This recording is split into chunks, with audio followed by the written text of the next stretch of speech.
Hi students, I welcome you to the English Academy. Here I have a lesson for students of class 10th. This is a poem titled Snake written by D.H. Lawrence and I am Ruchika Gupta. So here we'll cover the background of this poem and the summary of this poem. If you want to see the explanation of the poem, it is a separate video and the link is given in the description box.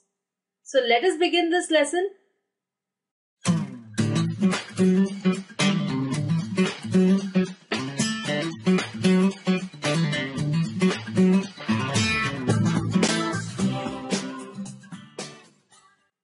Background of the poem, Snake. The poem Snake is a part of the reptiles section of D.H. Lawrence's book, Birds, Beasts and Flowers.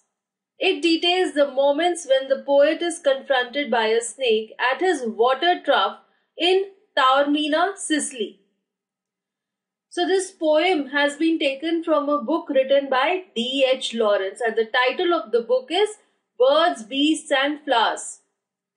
And in this poem, the poet is telling about one incident in his life when he was confronted, when he faced a snake who had come to his water trough in his garden to drink water.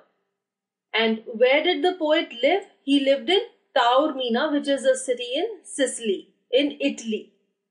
The poem is unrhymed, written in free verse and is representative of modernist literature. Now in this poem there is no rhyme, no rhythm. It is written in free verse, just like a story is written. And this is called modernist style of writing. As the title suggests, it is the poet's account of an incident when he sees a snake drinking water at his trough. So this incident about which the poet tells us in this poem is when he saw a snake. The snake was drinking water in the poet's garden, in the water trough which the poet had placed in his garden. He talks of his fascination for the harmless yet dreaded creature, his sin of trying to kill it, and his feeling of guilt and expiation which is similar to that of the ancient mariner.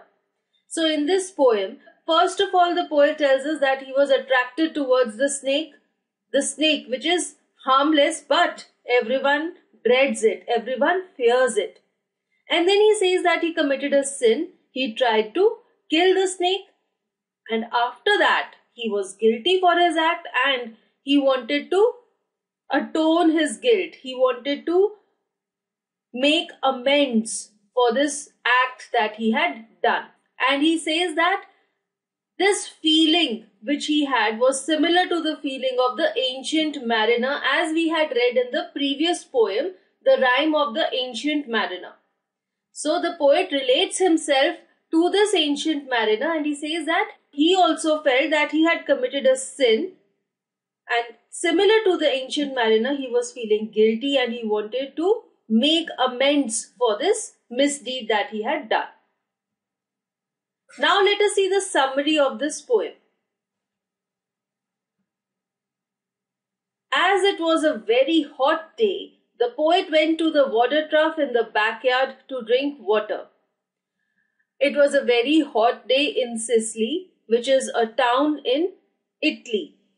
So the poet went to the water trough, which was placed in the backyard, that is the garden in his house. And he went there to drink water. There he saw a golden brown colored snake. It was drinking water at the trough. Now when the poet reached the trough, he saw that there was a snake.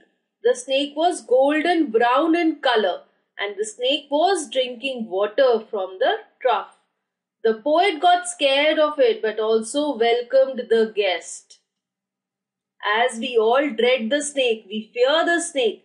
Similarly, the poet was also scared, but at the same time, he was glad to have a guest.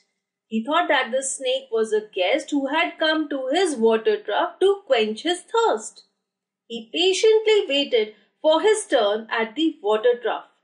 The poet was very patient and he waited for his turn till he could drink water.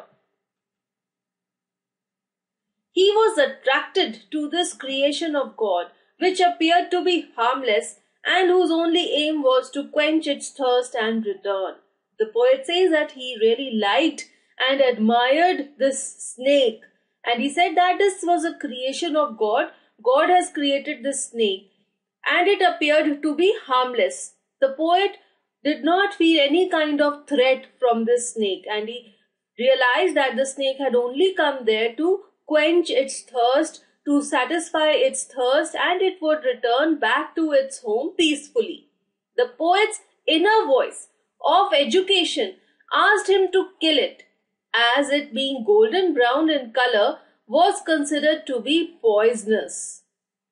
Now the poet says that his inner voice of education, how you have been educated all through these years, you have been taught that golden brown colored snakes are poisonous, they are harmful, they are dangerous, they are a threat to you because if they bite you, you can die, they have poison in them, and all these things, his inner voice of education was again and again forcing him to kill the snake.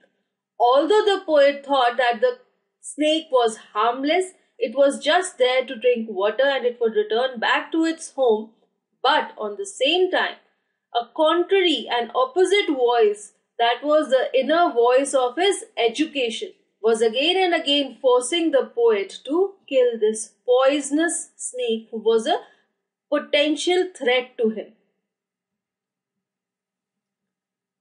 The snake was unaware of the presence of the poet and in its natural way drank water and was on its way to the hole in the wall. Now the snake was so busy drinking water that it was not aware that the poet was standing there.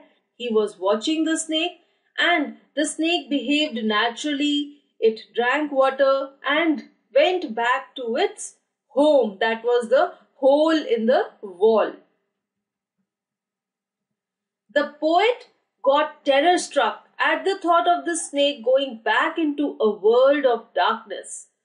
When the poet saw that the snake was retreating, it was going back to its home into the hole in the wall, he was terror-struck. He did not want that his guest should go back, he should return. He picked up a log of wood and threw it at the snake. What he did? At the spur of the moment, he just mindlessly picked up a log of wood, a piece of wood, and aimed it at the snake which was retreating into the wall. He missed the target, but the snake sensed danger and disappeared into the hole hastily.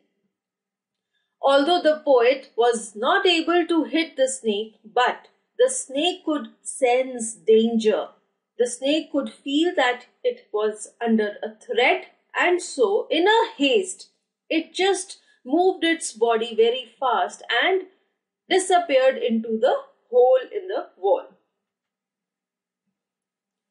And later on, what happened? The poet remained fascinated by the snake, but at the same time, a feeling of guilt gripped him. Later on again, the poet was fascinated by the snake. He wanted the snake to return, and at the same time, he was also feeling guilty. He was also feeling guilty of the misdeed that he had done of hitting the snake. He regretted his act of trying to hit the snake. He found a similarity between his feeling of repentance and that of the ancient mariner who had killed the albatross bird. He considered his act of hitting his guest to be a sin. Now the poet was very sad that he had tried to hit the snake and he felt guilty. And then the poet says that his feeling of guilt and his feeling of repentance was similar to the feeling which the ancient mariner had in the poem, The Rhyme of the Ancient Mariner. When this mariner also mindlessly killed the albatross bird, he repented for his sin, and similarly, the poet also repented for his sin of trying to kill the snake. He hoped that the snake returned so that he could apologize to make amends for insulting the uncrowned king in exile in the underworld due to be crowned again. Now the poet hoped, he wanted that the snake should return, the snake should once again come out of the hole in the wall so that the poet could apologize, he could feel sorry, and he could amend the misdeed that he had done.